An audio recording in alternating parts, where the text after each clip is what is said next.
Hello students, we are moving to the second lesson in our 10th social science history portion, the world between the two wars.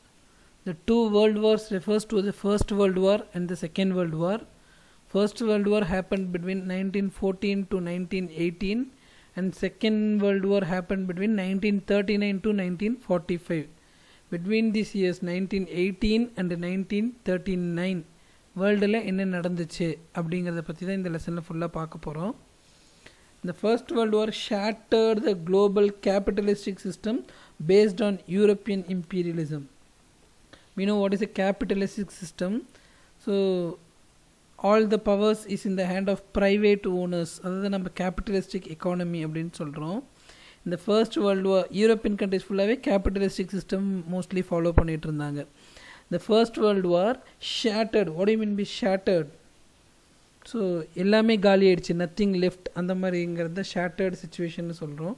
The First World War shattered the global capitalist system based on European imperialism. The European powers were gravely weakened by the war.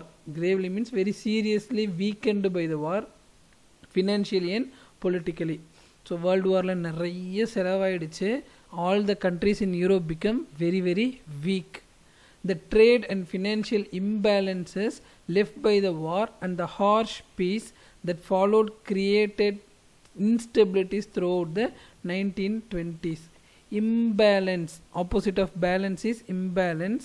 There were imbalance around the world and instability. இந்த வார்னால பயங்கர ஒரு ஸ்டேபிளான situation இல்லாமல் பயங்கர instability and harsh piece.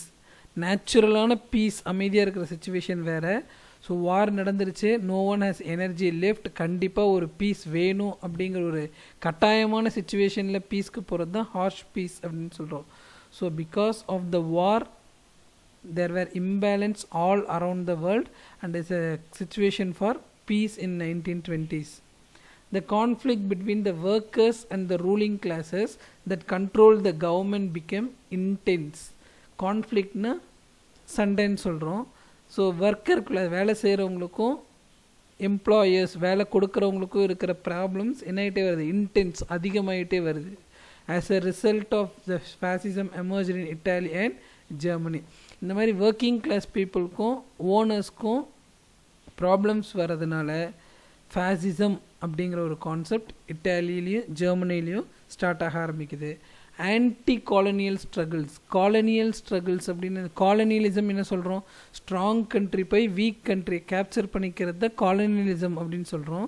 So anti colony, so இந்த காலனியலிசத்தை அப்போஸ் பண்ணி நடக்கிற போராட்டமெல்லாம் intensified அதிகமாகிட்டே வருது. As the colonial powers were weakened by the war. Major powers colony வச்சிருக்கிறவங்க எல்லாருமே ஃபஸ்ட் வேர்ல்டு வார்னால நிறைய வீக் ஆகிட்டாங்க.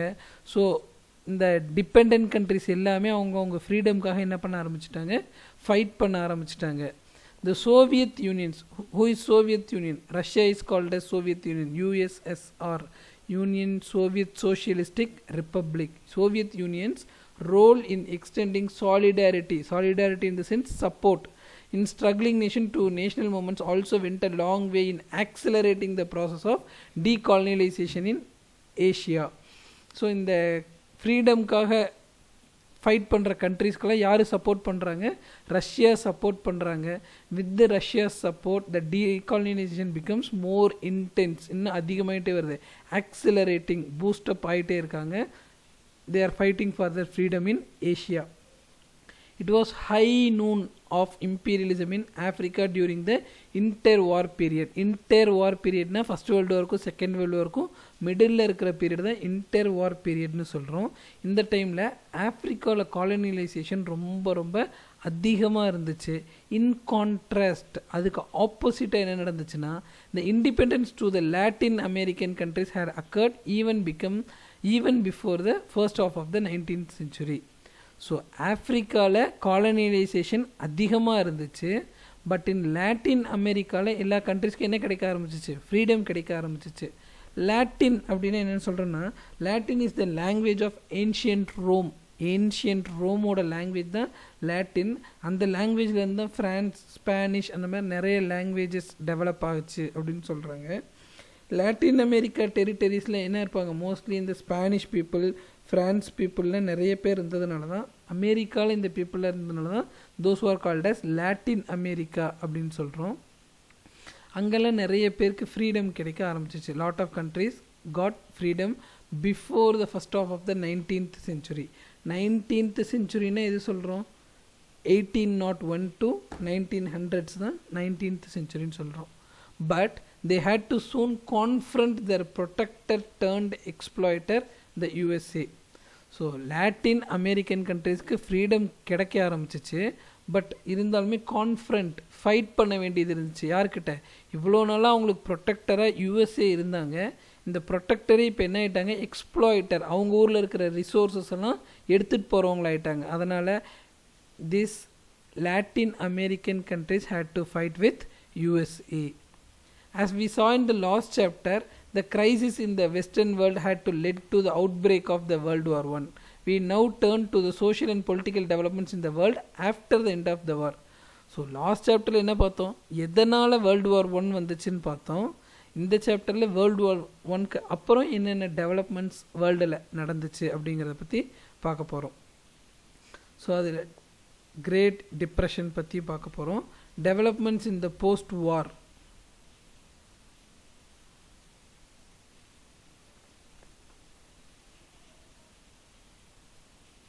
போஸ்ட் வார், போஸ்ட் அப்படின்னா ஆஃப்டர் த வார் என்ன நடந்துச்சு அப்படிங்கிறது தான் போஸ்ட். ப்ரீனா முன்னாடி, போஸ்ட்னா அப்புறமேட்டு. The First World War led to the expansion of certain industries in the hope that wartime boom would continue. வார் டைமில் இண்டஸ்ட்ரீஸ் எல்லாம் நல்லா டெவலப் ஆக ஆரம்பிச்சிச்சு. பீப்புளோட நீட்ஸ் ரொம்ப அதிகமாக இருந்ததுனால இண்டஸ்ட்ரீஸ்லாம் நல்லாவே டெவலப் ஆச்சு. அந்த வார் டைமில் இருந்த மாதிரியே மறுபடியும் இண்டஸ்ட்ரீஸ் எல்லாம் நிறைய பூம்னு என்னது டெவலப் ஆகிட்டே இருக்கும் அப்படின்னு நினச்சிட்டு நிறைய இண்டஸ்ட்ரீஸ் எக்ஸ்பேண்ட் பண்ண ஆரம்பித்தாங்க. But when the war came to an end, industries that grew to meet wartime requirements had to abandon or modified. But war முடிஞ்ச உடனே வார்க்கு தேவையான மெட்டீரியல் சப்ளை பண்ணிட்டு இருந்த இண்டஸ்ட்ரீஸ்க்கெல்லாம் இப்போ வேலை இல்லாமல் போயிடுச்சு. ஸோ இண்டஸ்ட்ரீஸ் டெவலப் ஆகுது. எதனால் டெவலப் ஆகுது, வார் டைமில் டெவலப் ஆச்சு. ஃப்யூச்சர்லேயும் இன்னும் டெவலப் ஆகணுங்கிற இன்ட்ரெஸ்ட்டில், ஆசையில் இண்டஸ்ட்ரீஸ்லாம் டெவலப் பண்ண ஆரம்பித்தாங்க. பட் ஆஃப்டர் த வார்க்கு தேவையான ரெக்குயர்மெண்ட்ஸ் கொடுத்துட்டு இருந்த இண்டஸ்ட்ரீஸ் எல்லாமே ஒன்றா க்ளோஸ் பண்ண வேண்டியதாக இருந்துச்சு, இல்லை சம்திங் மாடிஃபை பண்ண வேண்டியதாக இருந்துச்சு. Huge stocks had to be disposed of and large number of workers had to be sacked. நிறைய ஸ்டாக் ஆகிடுச்சு, அது எப்படியாச்சும் விற்றே ஆகணும். அண்ட் இனிமேட்டு ப்ரொடக்ஷன் அவ்வளோ இருக்காதனால எம்ப்ளாயீஸ் எல்லாம் வேலையை விட்டு தூக்குற சுச்சுவேஷன் ஆகிடுச்சு. திஸ் பிரெட் டிஸாட்டிஸ்ஃபேக்ஷன், பிரெட் அப்படின்னு டெவலப் பண்ணுறது, டிஸாட்டிஸ்ஃபேக்ஷன் பீப்புள்கிட்ட அதிகமாக டெவலப் ஆக ஆரம்பிச்சிச்சு. Mostly among the working classes, வேலை செய்கிறவங்கக்கிட்ட வேலை போயிட்டே இருக்கிறதுனால lot of dissatisfaction among the working class people. This situation was made worse by the political complications caused by the Treaty of Versailles. Treaty of வெர்சைல்ஸ்னால் தெரியும், இந்த ட்ரீட்டி சைன்டு வித் ஜெர்மனி தான் Treaty of வெர்சைல்ஸ்ன்னு சொல்கிறோம். Already verse condition தான் இருக்குது. Treaty of வெர்சைல்ஸ்க்கு அப்புறம் condition becomes more worse. A new wave of economic nationalism which expressed itself in protectionism or in tariff barriers affected the world trade. Economic nationalism அப்படின்னு என்ன பண்ணுறோம் அப்படின்னா, நம்ம கண்ட்ரியோட எக்கனாமியை டெவலப் பண்ணுறதுக்காக எடுக்கிற ஸ்டெப்ஸ் எல்லாம் தான் எக்கனாமிக் நேஷனலிசம். அப்படின்னு என்ன பண்ணுவாங்க அப்படின்னா, நமக்கு தேவையான, நம்ம கண்ட்ரிக்கு தேவையான ப்ராடக்ட்ஸ் எல்லாம் அதிகமாக எக்ஸ்போர்ட் பண்ண விட மாட்டாங்க. நம்ம ஊரில் கிடைக்கிற ப்ராடக்ட்ஸ் வேறு கண்ட்ரிஸ்லேருந்து இம்போர்ட் பண்ண விட மாட்டாங்க. ஏன்னா நம்ம ஊர் எக்கனாமி டெவலப் ஆகணும், அதுதான் அவங்களோட மெயின் கான்செப்ட். அது economic nationalism. And also tariff barriers. Tariff பேரியர்ஸ்னால், tariffs in the sense tax imposed on imports. நம்ம வேறு கண்ட்ரிலேருந்து எதாவது இம்போர்ட் பண்ணுறோம் அப்படின்னா we have to pay taxes for those imports. அதெல்லாம் தான் நம்ம என்னென்னு சொல்கிறோம், டேரிஃப்னு சொல்கிறோம். அதிக இம்போர்ட்க்கு டேக்ஸ் போட்டோம்னா people will stop doing imports. அப்போ தான் நம்ம ஊரில் இருக்கிற ப்ராடக்ட்ஸ் எல்லாம் யூஸ் பண்ண ஆரம்பிப்பாங்க. இதெல்லாம் எதுக்காக பண்ணுறாங்க, நம்ம கண்ட்ரியோட எக்கனாமி டெவலப் ஆகணுங்கிறதுக்காக பண்ண ஆரம்பிக்கிறாங்க among the European countries. The war also placed a heavy burden of debt on every European country. டெப்ட்னா கடன், எல்லா கண்ட்ரிக்குமே பயங்கர கடன் ஆகிடுது. Because of the losses happened in the war. Withdrawal of American capital. கேபிட்டல்னு என்னென்னு சொல்கிறோம், இன்வெஸ்ட்மெண்ட், முதலீடு அப்படிங்கிறத கேபிட்டல் அப்படின்னு சொல்கிறோம். At the end of the world war one, America was financially in sound position, very good position. America நல்ல wealthiest கண்ட்ரியாக இருக்குது at the end of the world war one. As the money lender to the world, America encourage the flow of capital into Europe. Money lender, மணி கடன் கொடுக்குறவங்க, காசை கடனாக கொடுக்குறாங்க. America யாருக்கு கொடுக்குறாங்க, யூரோப்புக்கு கொடுக்குறாங்க. Which help the European debtor countries. டெட்டார்னா கடன் அதிகம் இருக்கிற கண்ட்ரிஸ்க்கெல்லாம் யார் கடன் தர ஆரம்பிக்கிறாங்க, அமெரிக்கா கடன் தர ஆரம்பிக்கிறாங்க. The capital outflow also found outlet in new investments. அமெரிக்காவோட மணி எல்லாமே யூரோப்பியன் கண்ட்ரிஸ் வந்து நிறைய இன்வெஸ்ட் பண்ண ஆரம்பிக்கிறாங்க.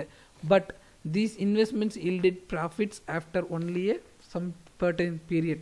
இப்போ நாம்பளுமே பர்டிகுலராக ஒரு ஃபேக்ட்ரி ஆரம்பித்த உடனே நமக்கு அதில் ப்ராஃபிட் கிடைக்க போகிறதில்ல. It needs some time. அதே மாதிரியே American investments also need some more time to get profit. But அதுக்குள்ளே என்ன ஆகிடுச்சு, அந்த ப்ராஃபிட் கிடைக்கிறதுக்குள்ளே என்ன ஆகிடுச்சுன்னா, இந்த mean time a slump in the US economy forced the government to impose restrictions on the export of capital. Slump அப்படின்னா fall down heavily, பயங்கரமாக யூரோப்பியன் எக்கானமி டவுன் ஆகிடுச்சு. அவங்க எக்கானமியே டவுன் ஆனதுனால யூரோப்பியன் கண்ட்ரீஸில் பண்ணுற இன்வெஸ்ட்மெண்ட் எல்லாம் ஸ்டாப் பண்ண ஆரம்பித்தாங்க. This resulted in steep decline in the volume and value of exports all over the world. So world ஃபுல்லாகவே ஒரு பயங்கர எக்கனாமிக்கல் டிக்ளைன்னு என்னது, குறைஞ்சி போயிடுறது, சரிஞ்சு போயிடுறது. பயங்கர economic crisis all over the world start ஆக ஆரம்பிச்சிச்சு. Stock market crash in the US. நமக்கு ஸ்டாக் மார்க்கெட்னா என்னென்னு தெரியும், கம்பெனியோட ஷேர்ஸ்லாம் செல் பண்ணுறது தான் ஸ்டாக் மார்க்கெட்னு தெரியும். The withdrawal of American capital. Withdrawal திரும்ப வாங்கிக்கிறது, அமெரிக்கா யூரோப்பில் இன்வெஸ்ட் பண்ணதெல்லாம் திரும்ப எடுக்க ஆரம்பித்தாங்க. Was aggravated by the US market crash in 1929. யூஎஸோட ஸ்டாக் மார்க்கெட் ஃபுல்லாகவே கிராஷ் எப்போ ஆச்சு, 1929. அதனால் யூரோப்பில் இன்வெஸ்ட் பண்ண கேபிட்டல் எல்லாத்தையுமே அமெரிக்கா என்ன பண்ண ஆரம்பித்தாங்க, திரும்ப எடுக்க ஆரம்பித்தாங்க, வித்ட்ரா பண்ண ஆரம்பித்தாங்க. The first huge crash occurred on 24 October 1929. இந்த economic crisis, economic crash, stock market crash எப்போ நடந்துச்சு, 24th October 1929. This discouraged investors and consumers to such an extent that more and more people began to sell their shares and dispose of their stocks.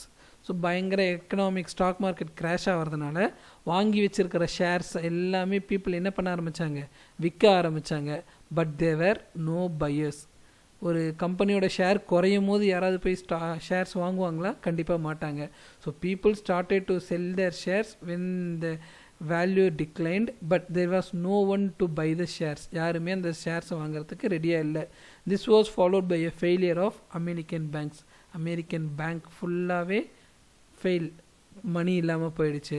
The American ஃபினான்ஷியர்னு யார் சொல்கிறோம், பணம் தர்றவங்கள தான் ஃபினான்ஷியர்ஸ்னு சொல்கிறோம், supply பண்ணுறவங்கள. The American financiers were forced to recall their own funds invested abroad. அப்ராட்னா வேறு countries தான் அப்ராடுன்னு சொல்கிறோம். வேறு கண்ட்ரீஸில் இன்வெஸ்ட் பண்ண அமௌண்ட் எல்லாமே எடுக்க ஆரம்பித்தாங்க Americans. The stoppage of loans to Germany by America led to the failure of 2 large German banks. இவ்வளோ நல்லா ஜெர்மனிக்கு மணி சப்ளை பண்ணிகிட்டு இருந்தாங்க யூஎஸ்ஏ, அதை ஸ்டாப் பண்ணதுனால ஜெர்மனோட பெரிய bank 2 bank failed. The Bank of England also found itself in bankruptcy. Bankruptcy அப்படின்னா it illegal statement saying that I could not pay the டெப்ட். என்னால் கடனை திரும்ப கட்ட முடியாது அப்படின்னு ஒரு சட்டப்படியான ஒரு ஸ்டேட்மெண்ட் தரது தான் நம்ம பேங்க்ரப்சி அப்படிங்கிறோம்.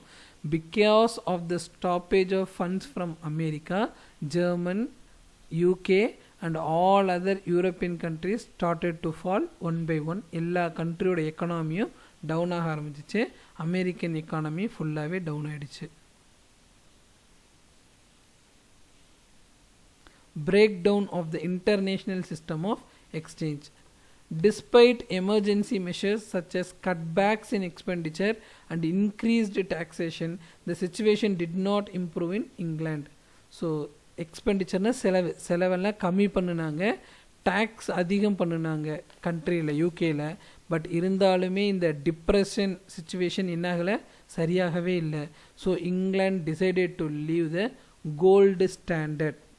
கோல்டு ஸ்டாண்டர்ட் அப்படின்னு என்னென்னு பார்த்தோம்னா, ஒரு கண்ட்ரி அவங்களோட கரன்சி அவங்களே பிரிண்ட் பண்ணிக்கிறாங்க. எதை வச்சு பிரிண்ட் பண்ணுவாங்க அப்படின்னு பார்த்தோம்னா, ஒரு கண்ட்ரியில் எவ்வளோ கோல்டு இருக்குதோ அந்த கோல்டோட ஈக்குவலண்ட் அமௌண்ட்டுக்கு தான் அந்த கண்ட்ரி என்ன பண்ண முடியும், ஒரு கரன்சியை பிரிண்ட் பண்ண முடியும். ஸோ நம்மக்கிட்ட எவ்வளோ கோல்டு ரிசர்வ்ஸ் இருக்குதோ அதுக்கு ஈக்குவலண்ட் அமௌண்ட்டுக்கு தான் நம்ம வந்து கரன்சியை என்ன பண்ணிக்கணும், பிரிண்ட் பண்ணிக்கணும். அதுதான் கோல்டு ஸ்டாண்டர்ட்ஸ் அப்படின்னு சொல்லி வேர்ல்டு ஃபுல்லாக ஃபாலோ பண்ணிட்டு இருந்தாங்க இன் ஏர்லி 1900 ஸ்டார்டிங்கில் அது. ஸோ இந்த மாதிரி ஒரு டஃப் சுச்சுவேஷன் வந்ததுனால கிரேட் பிரிட்டன் என்ன பண்ண ஆரம்பித்தாங்க, கோல்டு ஸ்டாண்டர்டை விட்டு வெளியே வர ஆரம்பித்தாங்க.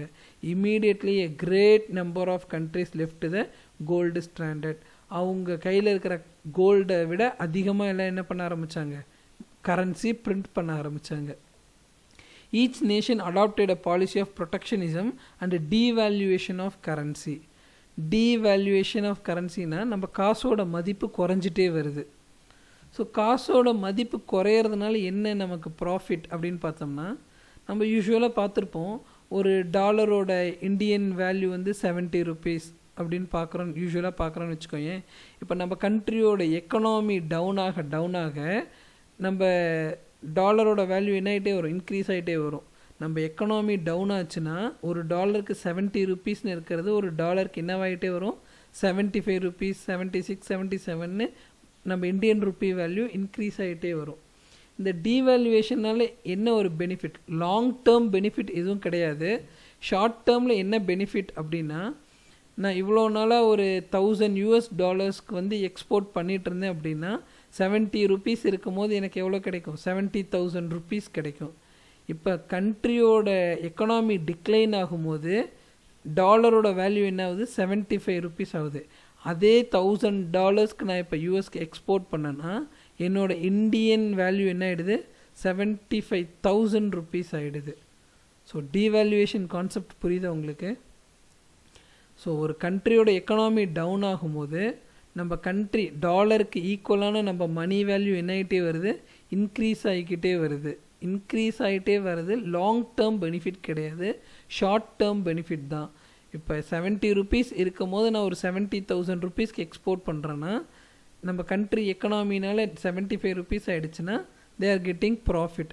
That is a short term benefit of devaluation of money. எல்லா கண்ட்ரிஸும் அதை ஃபாலோ பண்ண ஆரம்பித்தாங்க. Devaluation forced creditors stop lending. கிரெடிட்டார்ஸ்னால் கடன் கொடுக்குறவங்க கடன் கொடுக்காம எல்லாரும் அவங்கவுங்க கையிலேயே காசு வச்சுக்க ஆரம்பிச்சிட்டாங்க.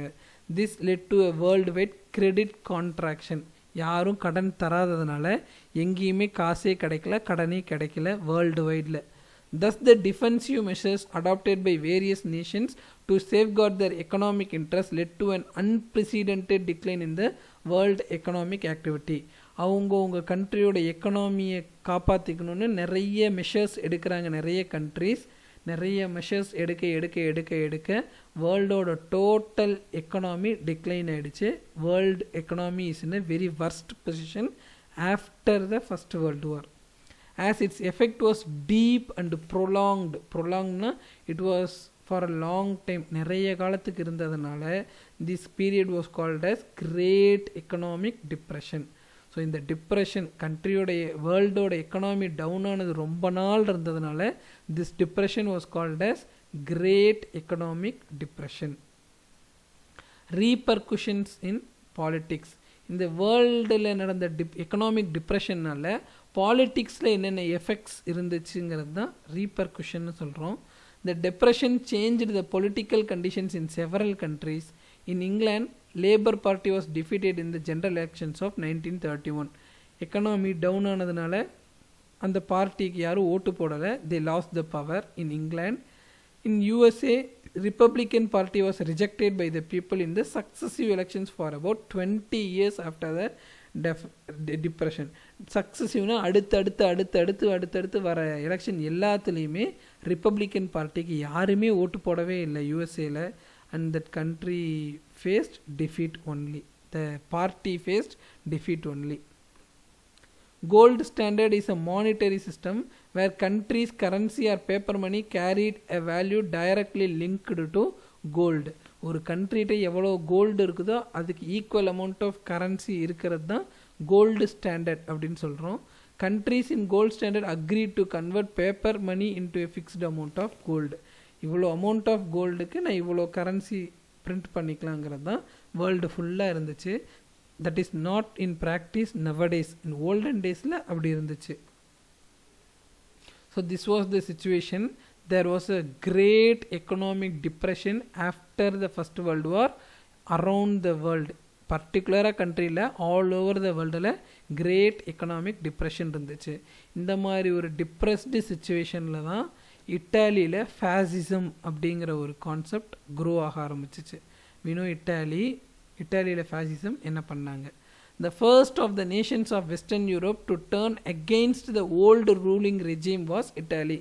ஆல்ரெடி ரூல் பண்ணிட்டு இருக்கிற ரூலரை அப்போஸ் பண்ணி போராட்டம் நடந்த ஃபர்ஸ்ட் கண்ட்ரி எதுன்னு பார்த்தோம்னா இட்டாலி தான்.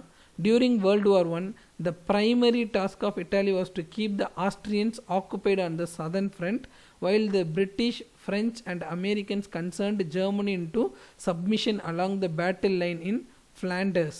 Flanders is a place, பெல்ஜியமில் இருக்கிற ஒரு பிளேஸை தான் நம்ம வந்து ஃப்ளாண்டர்ஸ்னு ஒரு பிளேஸ் இருக்குது. பெல்ஜியம் நமக்கு தெரியும் ஃப்ரான்ஸ்க்கும் ஜெர்மனிக்கும் மிடில் தான் இருக்குது ஃப்ளாண்டர்ஸ்.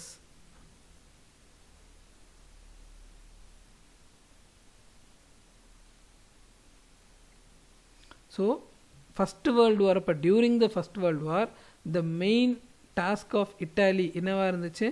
ஆஸ்ட்ரியன்ஸிருந்து காப்பாற்றிக்கிறது. பட் பிரிட்டன், ஃப்ரெஞ்ச் அண்ட் அமெரிக்காவோட ஒர்க் என்னவாக இருந்துச்சு? ஜெர்மனியை அவங்க கண்ட்ரோலில் கொண்டு வரணும் அப்படிங்கிறது தான் மெயின் டாஸ்காக இருந்துச்சு. The financial cost of the participation in the war is very huge. Moreover, after the war, in sharing of the spoils, Italy got less than she expected. Italy allied powers கூட, allied பவர்ஸ்னால் France, Great Britain, America கூட தான் Italy first world வாரில் fight பண்ணாங்க. அவங்களோட gang தான் என்ன பண்ணாங்க? வார்லேயும் வின் பண்ணாங்க. ஈவன் தோ வின் பண்ணின லிஸ்ட்டில் இட்டாலி இருந்தாலுமே வாரில் கிடைச்ச திங்ஸ் ரொம்ப கொஞ்சமாக தான் இட்டாலிக்கு கொடுத்தாங்க. So Italy was very disappointed after the first world வார். செலவு ரொம்ப அதிகமாக ஆச்சு, பட் வாரில் கிடைச்ச விக்ட்ரி ரொம்ப கம்மியாக தான் இருந்துச்சு. The country suffered heavy losses in the war that was unpopular with both socialist and pro-Austrian Catholics. So கண்ட்ரியில் ரெண்டு குரூப் ஆஃப் பீப்புள் இருக்கிறாங்க. One is socialist, working class people. Another one is Catholics. கேத்தலிக்ஸ்னால் யாருன்னு சொல்கிறோம்னா people, கிறிஸ்டியன்ஸ்லேயே people who follow the teachings of Jesus கிரைஸ்டோட டீச்சிங்கை follow பண்ணுறவங்கள தான் கேத்தலிக்ஸ்னு சொல்கிறோம். Both the socialist and Catholics in the Italy was very unsatisfied because வாரில் லாஸ் ஆனது அதிகம், கிடைச்சது ரொம்ப கம்மிங்கிறதுனால. The nationalists also were equally unhappy with the marginal gain in the territory from the Treaty of Versailles. Treaty of Versailles படி victorious நேஷன்ஸ்க்கெலாம் நிறைய கிடச்சிச்சு. But even though Italy is in the side of victorious nation, they got very little from their group. அதனால் everyone was dissatisfied in Italy. This war resulted in inflation. இன்ஃப்ளேஷன்னா heavy rise in prices. இப்போ ஒரு kilo tomato 200 300 விற்கிது. அந்த மாதிரி ப்ராடக்டோட price increase ஆகிறத நம்ம இன்ஃப்ளேஷன் அப்படின்னு சொல்கிறோம். எல்லாமே வாரில் லாஸ் ஆனதுனால there occurred inflation. There were frequent protest and strikes. இந்த மாதிரி சுச்சுவேஷனில் அடிக்கடி போராட்டம், ஸ்ட்ரைக்கெல்லாம் இட்டாலியில் நடந்துகிட்டே இருக்குது. People held the rulers responsible for the humiliation in the Versailles. ஹியூமிலியேஷன்னா இன்சல்ட் அப்படின்னு சொல்கிறோம். ஸோ நம்ம விக்டரியஸ் நேஷனில் கேங்கில் இருந்தாலுமே கூட நமக்கு ஜெயிச்சதெல்லாம் தரல. That was a great insult. இந்த இன்சல்ட்டுக்கு யார் காரணம்? நம்ம கண்ட்ரியோட ரூலர்ஸ் தான் காரணம்னு சொல்லி people started blaming the rulers for the humiliation happened at Versailles. அந்த மாதிரி சுச்சுவேஷனில் ஒரு பெரிய லீடர் ஃபார்ம் ஆகிறாரு. He is none other than Mussolini. இந்த elections held November 1919 in the aftermath of Treaty of Versailles. Treaty of Versailles 1919 தான் நடந்துச்சு. அதுக்கப்புறம் நடந்த எலெக்ஷன்ஸில் Italian socialist proclaiming that they were following Bolshevism, that is communism in Soviet Russia. ரஷ்யாவில் follow பண்ணுற கம்யூனிசத்தை தான் நம்ம என்னென்னு சொல்கிறோம், போல்ஷிசம்னு சொல்கிறோம். இட்டாலியனில் இருக்கிற ஒர்க்கிங் கிளாஸ் பீப்புளும் நாங்கள் போல்ஷிசமே ஃபாலோ பண்ணுறோம் அப்படின்னு சொல்கிறாங்க. And they were only 1/3 of the seats. Total சீட்டில் ஒன்லி 1/3 சீட்ஸ் தான் அவங்களுக்கு கிடைக்கிது. யாருக்கு? சோஷியலிஸ்ட் பீப்புளுக்கு. Mussolini son of a blacksmith. Who is a blacksmith? இரும்பு வேலை செய்கிறவங்க தான் blacksmith. And qualified as an elementary school teacher, in the end became a journalist with social views. So Mussolini ஒருத்தர் இட்டாலியில் பிறக்கிறாரு. He was the son of a blacksmith. He was an elementary school teacher. elementary education அப்படின்னா 5th வரைக்கும் இருக்கிறது elementary எஜுகேஷன்னு சொல்கிறோம். ஒரு elementary school டீச்சராக தான் first வராரு. And in the end he became a journalist. Who is a journalist? A person who writes for a newspaper is called as journalist. நியூஸ்பேப்பர்லாம் எழுதுகிறவங்கள தான் நம்ம என்னென்னு சொல்கிறோம், ஜேர்னலிஸ்ட்னு சொல்கிறோம். Mussolini became a journalist. He wrote with socialistic views. நிறைய working class பீப்புளுக்கு support பண்ணி எழுத ஆரம்பித்தார். A forceful speaker. பயங்கர ஃபோர்ஸாக பேசுவார். Mussolini began to support the use of violence and broke with the socialists when they opposed Italy's entry into the war. Italy வார்க்குள்ளே மறுபடியும் நுழையிறேன்னு சொல்லும் போது பயங்கரமாக அப்போஸ் பண்ணுறாங்க சோஷியலிஸ்ட் பீப்புள் ஆஃப் இட்டாலி. அதில் முசோலினி ஒருத்தர். when the fascist party was founded in 1919, Mussolini immediately joined it. So fascist பார்ட்டின்னு ஒரு பார்ட்டி இருந்துச்சு. அது எப்போ ஃபார்ம் பண்ணாங்க? 1919. உடனே போய் முசோலினி fascist பார்ட்டியில் ஜாயின் ஆகிறாரு. as fascist stood for authority, strength, discipline. Support came from industrialist, nationalist, ex-soldiers, middle class and the discontented youth. fascist party எதுக்காக போராடுறாங்க? பவர் வேணும், நம்ம நல்லா ஸ்ட்ரென்த்தாக இருக்கணும், ப்ராப்பர் டிசிப்ளின்டாக கண்ட்ரி போகணும் அப்படிங்கிறதுக்காக போராடுறதுனால நிறைய பேர் fascist பார்ட்டிக்கு சப்போர்ட் பண்ணுறாங்க. Industrialist, nationalist, ex soldiers. எக்ஸ்னு என்னது? ஒர்க் பண்ணி ரிட்டையர் ஆனவங்கள தான் எக்ஸ்ன்னு சொல்கிறோம். Middle class and discontented youth. Discontented அப்படின்னா நாட் சாட்டிஸ்ஃபைடு. ஸோ நம்ம கண்ட்ரி பண்ணுறத சாட்டிஸ்ஃபைடே இல்லை நமக்கு அப்படின்னு இருக்கிற யூத் எல்லாமே யாருக்கு சப்போர்ட் பண்ண ஆரம்பிக்கிறாங்க? ஃபேசிஸ்ட் பார்ட்டிக்கு சப்போர்ட் பண்ண ஆரம்பிக்கிறாங்க. The fascist resorted to the violence freely. பயங்கர அக்ரெசிவாக ஃபோர்ஸ்ஃபுல்லாக இருக்கிறாங்க ஃபேசிஸ்ட் பார்ட்டி இருக்கிறவங்க எல்லாருமே. In October 1922, in context of a long ministerial crisis, Mussolini organized the fascist march on Rome. So 1922 அக்டோபரில் இட்டாலி மினிஸ்ட்ரியில் பயங்கர ப்ராப்ளம்ஸ் வருது. அந்த மாதிரி ஒரு சமயத்தில் முசோலினி ஆர்கனைஸ்ட மார்ச் டு ரோம். மார்ச்னு என்னது? பெரிய ஊர்வலமாக போகிறது தான் மார்ச். அதில் நிறைய பேர் இட்டாலிக்கு சப்போர்ட் பண்ணுறாங்க, இது முசோலினிக்கு சப்போர்ட் பண்ணுறாங்க. Impressed by the show of force, the king invited Mussolini to form a government. முசோலினிக்கு இவ்வளோ சப்போர்ட்டர்ஸ் இருக்கிறத பார்த்துட்டு நீங்களே கவர்மெண்ட்டை ஃபார்ம் பண்ணிக்கோங்கன்னு அப்போ இருந்த king, I think he is Victor இம்மானுவல்னு நினைக்கிறேன், he gave the government to முசோலினியை நீங்கள் கவர்மெண்ட் ஃபார்ம் பண்ணிக்கோங்கன்னு சொல்லிடுறாரு. The inability of the democratic party leaders to combine and act with resolution facilitated Mussolini's triumph. Democratic party தான் already ரூலில் இருந்துச்சு. Democratic பார்ட்டியோட இன்னெபிலிட்டின்னு என்னது? அவங்களால ப்ராப்பராக ஒர்க் பண்ண முடியாமல் போனதுனால முசோலினி ஆட்டோமேட்டிக்காக he got great victory. Triumph is a great victory. Mussolini got victory. Mussolini's fascist party got victory. Democratic party was defeated and Mussolini formed the government in Italy. Fascism is a form of radical authoritarian. Radical அப்படின்னாவே ரொம்ப புரட்சிகரமாக இருக்கிறது தான், ஃபோர்ஸாக இருக்கிறது. Characterized by dictatorial power. Who is a dictator? Dictator அப்படின்னா total power of a country with a single ruler. He occupied the power by force. ஃபோர்ஸை use பண்ணி பவரை ஆக்குபை பண்ணி ஒரே ஒருத்தர் ஹோல் பவரை வச்சுருக்கிறது தான் டிக்டேட்டர் அப்படின்னு சொல்கிறோம். Italy is a dictatored country. அதோட டிக்டேட்டர் யார் அப்படின்னா Mussolini. Forcible suppression of opposition. யாராவது நம்மளை அப்போஸ் பண்ணினாங்க அப்படின்னா ஃபோர்ஸ் பயங்கரமாக அடக்கி அவங்களை வைக்கிறது, forcible suppression. And strong regimentation of society and the economy. Regimentation is the control of people. So கண்ட்ரியில் இருக்கிற எல்லா பீப்புளையும் அவங்களோட கண்ட்ரோலுக்கு கீழே வச்சுக்கிறாங்க. Which came into prominence in early 20th century in யூரோப்பில் fascism became very prominent, very famous. Fascist under Mussolini. In the 1924 elections, after the intimidation of the electors, so மறுபடி இட்டாலியில் எலெக்ஷன்ஸ் நடக்குது இந்த இயர் 1924. எலெக்டர்ஸ் ஓட்டு போடுறவங்களெல்லாம் தான் electors, அவங்களெல்லாம் பயங்கரமாக மிரட்டி வச்சுருக்காங்க. இன்டிமிடேஷன்னா making the people afraid of something. ஓட்டு போடுறவங்களெல்லாம் பயங்கரமாக மிரட்டுறாங்க, எங்களுக்கு தான் ஓட்டு போடணுன்னு. And hence 65% of the votes were cast for the fascist. பயந்துக்கிட்டு எல்லாருமே எதுக்கு ஓட்டு போட்டாங்க? ஃபேசிசம்க்கே ஓட்டு போட்டாங்க.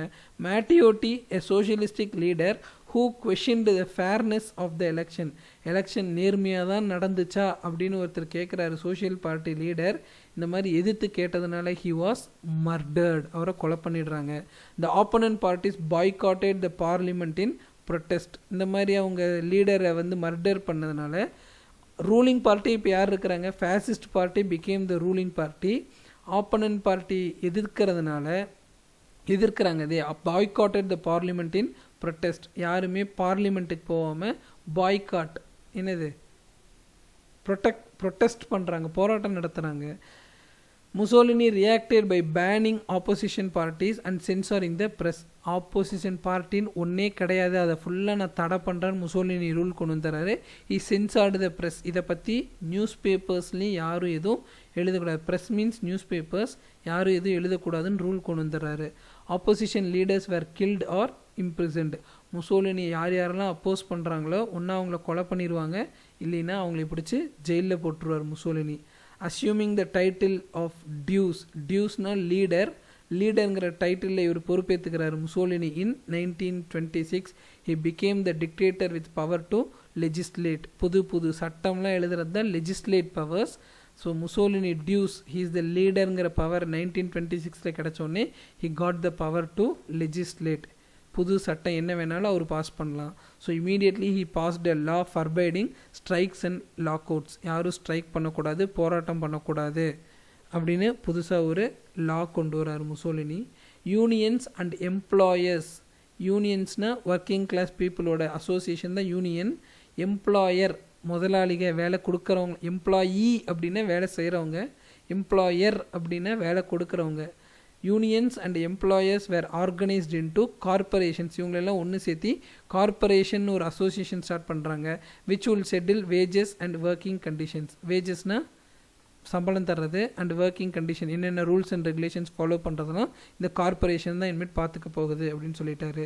இன் 1938 parliament was abolished and was replaced by a body representing the fascist party and the corporation. So நம்ம ஆல்ரெடி பார்த்தோம், சம் 65% ஆஃப் த ஓட் மட்டும்தான் ஃபேசிஸ்ட் பார்ட்டி இருந்துச்சு, மீதி 35% மற்றவங்களாக இருந்திருப்பாங்க. அதர் பார்ட்டி லீடர்ஸ் எல்லாமே பார்லிமெண்ட்டில் இருந்திருப்பாங்க. இந்த சுச்சுவேஷனில் ஃபுல் பார்லிமெண்ட்டையும் டிசால்வ் பண்ணிடுறாரு முசோலினி. ஃபேசிஸ்ட் பார்ட்டியை ரெப்ரசன்ட் பண்ணுறவங்களும் கார்பரேஷனை ரெப்ரசன்ட் பண்ணுறவங்க மட்டுமே நியூ பார்லிமெண்ட்டில் கொண்டு வந்தார். This arrangement bolstered Mussolini's dictorial control over the economy. So இப்போ பார்லிமெண்ட்டில் இருக்கிறவங்க எல்லாருமே சப்போர்ட்டர்ஸ் ஆஃப் முசோலினியாக தான் இருப்பாங்க. They supported the Mussolini's dictorial control. முசோலினியோட டிக்டேட்டர்ஷிப்பை சப்போர்ட் பண்ண ஆரம்பிக்கிறாங்க பார்லிமெண்ட்டில் இருக்க எல்லாருமே. This new arrangement bolstered Mussolini's dictatorial control over the economy, as well as enabling him to wield enormous power as a head of administration and the armed forces. இவங்களோட சப்போர்ட்னால Mussolini became the head of the administration. So whole இட்டாலியோட administration, armed forces, படை எல்லாத்தோட லீடராக யார் இப்போ assume ஆகிட்டாங்க? Mussolini ஆயிட்டாரு. Mussolini became the leader of overall administration and the armed forces. The one and only leader in Italy was Mussolini now. Mussolini pact with the Pope. Pope is the leader of all the Christians. நம்ம religious leaderனு சொல்கிறோம் இல்லையா? So இப்போ நம்ம மதம் ஒரு particular religion இருந்துச்சுன்னா அந்த ரிலீஜியனுக்கு ஹெட்டுன்னு இருப்பார் இல்லையா? லைக்வைஸ் கிறிஸ்டியன்ஸோட ஹெட்டு தான் நம்ம என்னென்னு சொல்கிறோம்? போப்னு சொல்கிறோம். ஸோ அவர்கிட்ட ஒரு நல்ல ஒரு அக்ரிமெண்ட் இருந்துச்சுன்னா தான் பீப்புள் வில் சப்போர்ட் அப்படின்னு முசோலினி நினைக்க ஆரம்பித்தார். So he made an agreement with the Pope. In order to give respectability to the fascist party, Mussolini won over the Roman Catholic Church by recognizing the Vatican City as an independent state. See, Vatican City is a place in Italy. அந்த Rome இட்டாலியில் இருக்கிற Vatican சிட்டியை ஒரு independent state, அது ஒரு தனி ஸ்டேட்டாக announce பண்ணிடுறாரு Mussolini. அதனால் அந்த வேட்டிக்கன் சிட்டியில் தான் மெயின் சர்ச் இருக்குது. அந்த சர்ச்சில் தான் அந்த கேத்தலிக் ஹெட்டு போப் இருப்பார். ஸோ அந்த போப்போட சப்போர்ட் வேணும் அப்படிங்கிறதுக்காக தான் முசோலினி என்ன பண்ணுறாரு, வேட்டிக்கன் சிட்டியை இண்டிபெண்ட் ஸ்டேட்டாக அனௌன்ஸ் பண்ணுறாரு. ஸோ வேட்டிக்கன் சிட்டியை இண்டிபெண்ட் ஸ்டேட்டாக அனௌன்ஸ் பண்ணதுனால Pope also supported Mussolini. In return, the church recognized the kingdom of Italy. The Roman Catholic faith was made the religion of Italy and compulsory religious teaching in school was ordered. இட்டாலியோட main ரிலீஜியனாக Roman கேத்தலிக்கை follow பண்ணணும் அப்படின்னு சொல்லிட்டாங்க. And ஸ்கூலில் கூட religious டீச்சிங்கும் உண்டு. அந்த ரிலீஜியன் பற்றின திங்ஸ் எல்லாமே ஸ்கூலில் சொல்லித்தர ஆரம்பித்தாங்க. த லேட்ரன் ட்ரீட்டி, இந்த மாதிரி முசோலினிக்கும் போப்புக்கும் சைன் பண்ண அக்ரிமெண்ட்டை தான் நம்ம என்னென்னு சொல்கிறோம், Lateran treaty. It was signed in the year 1929. The Lateran treaty incorporating the set provisions was signed in 1929. The Lateran treaty 1929 யாருக்கும் between the pope and Mussolini. இந்த லேட்ரன் ட்ரீட்டி படி என்ன நடந்துச்சு, Mussolini announced Vatican city as an independent state. In return for that pope recognise the sovereignty of Mussolini. Italy during the Great Depression. Already பார்த்தோம், between the two world wars there was a great economic depression around the world ன்னு சொன்னோம். அந்த மாதிரி economic depression அப்போ இட்டாலியில் என்ன பண்ணிட்டு இருந்தாங்கன்னா, during the years of Great Depression the much published public works of building new roads, new bridge, roads and canals, hospitals and schools did not provide solution to the unemployment problem. Great Depression அப்போ இருந்தாலுமே என்ன பண்ணாங்க, public work என்னென்ன bridge கட்டினாங்க, road, canal, hospital, schools எல்லாம் கட்ட ஆரம்பித்தாங்க. கன்ஸ்ட்ரக்ஷனில் concentrate பண்ண ஆரம்பித்தாங்க. பட் அன்எம்ப்ளாய்மெண்ட், நிறைய பேர் வேலை இல்லாமல் இருந்துகிட்டே இருந்தாங்க. 1935 Mussolini invaded Ethiopia. This was useful to divert the attention of people away from the economic troubles. people எல்லாமே எக்கனாமிக் ப்ராப்ளம் பற்றியே பேசிகிட்டு இருந்தாங்க. அந்த மாதிரி சமயத்தில் முசோலினி இன்வேடட் எத்தியோப்பியா. பீப்புளை கொஞ்சம் டைவர்ட் பண்ணலாம். இப்போ நம்ம ஊர்லலாம் ஏதோ ஒரு மெயின் திங் பிரச்சனையாக ஓடிட்டு இருந்துச்சுன்னா திடீர்னு வேறு ஒரு விஷயம் பேச ஆரம்பித்தோம்னா ஃபஸ்ட்டு நடந்த பிரச்சனையை மறந்துட்டு அடுத்த பிரச்சனைக்கு போயிடுவோம் இல்லையா. அந்த மாதிரி இப்போ எக்கனாமிக் க்ரைசிஸ்லேருந்து பீப்புளை டைவர்ட் பண்ணுறதுக்காக Mussolini invaded Ethiopia. This was useful to divert the attention of people from the economic troubles. Mussolini drew admiration from ruling classes elsewhere in Europe. Mussolini ஒரு ஸ்ட்ராங் மேனாக, ஒரு ஸ்ட்ராங் அட்மினிஸ்ட்ரேட்டராக இட்டாலியை கேப்சர் பண்ணதை பார்த்து European countries எல்லாமே அவர் admire பண்ண ஆரம்பித்தாங்க. ரொம்ப வியந்து பார்க்க ஆரம்பித்தாங்க, ஃபாலோ பண்ணணும்னு நினச்சாங்க. Among them was a rising figure among nationalistic antisemitic in Munich was Adolf Hitler. இந்த மாதிரி இட்டாலியோட முசோலினியை பார்த்து நம்மளும் ஒரு பெரிய ஆள் ஆகணும் அப்படின்னு நினச்ச ஒரு பர்சன் தான் Adolf Hitler. He was an anti-Semitic அப்படின்னா யாரும் juice, the people who follow Judaism, people of Israel, அவங்கள தான் நம்ம என்னென்னு சொல்கிறோம், ஜீவ்ஸ் அப்படின்னு சொல்கிறோம். அவங்களுக்கு அப்போசிங்காக ஜெர்மனியில் ஒரு லீடர் ஃபார்ம் ஆகிறாரு. யாரை பார்த்து அட்மையர் ஆகி, முசோலினியை பார்த்து அட்மையர் ஆகி இன்னொரு லீடர் ஃபார்ம் ஆகிறாங்க. He was none other than the Adolf Hitler of Germany. அவரை பற்றி நெக்ஸ்ட் லெசனில் பார்ப்போம். That's it for today's class. Will meet in the next class. Thank you.